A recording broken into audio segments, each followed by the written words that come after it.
Halo, jumpa lagi dengan saya Mas Agus Darmaji di chapter kali ini.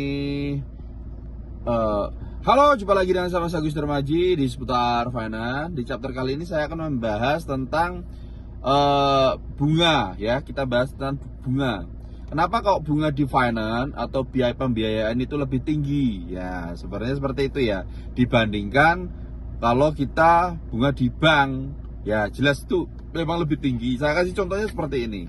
Kemarin ada yang tanya, Om, saya pinjam sekian juta untuk kekurangan mobil saya dan saya kreditkan di leasing A. Dia bilang seperti itu.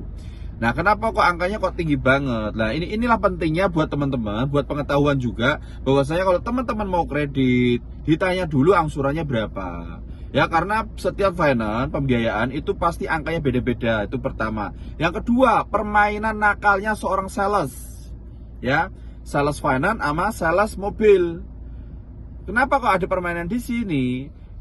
Ada yang dikejar istilahnya refund, ya, atau fee. Nah, fee ini biasanya akan lari ke sales.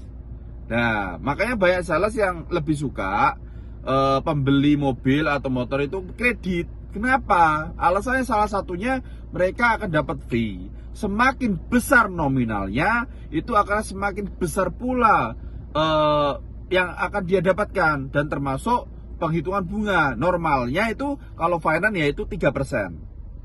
3% sampai ke 7%. Nah, kalau salesnya baik hati, mungkin dia akan ngasih udah 3% aja udah cukup.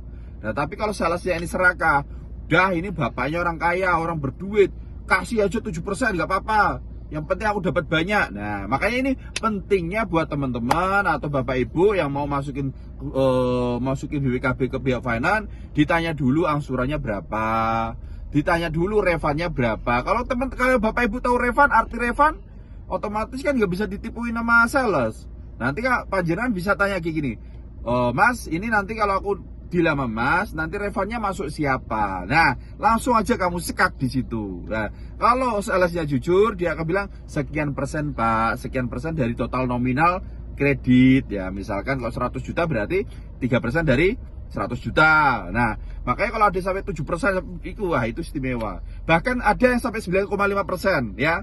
Ini gila lagi, sampai 9,5%. Nah, ini kita bahas tentang saya kasih sedikit gambar aja supaya teman-teman atau siapapun ya minimal pengetahuan aja lah. Dukung channel saya terus, semoga bermanfaat buat Bapak Ibu dan sehat walafiat terus, tetap di seputar finance. Tanya aja boleh, tanya aja pasti saya balas. Entah itu saya balas by YouTube, BVT atau by inbox, atau itu pasti saya balas, insya Allah. Salam seputar finance.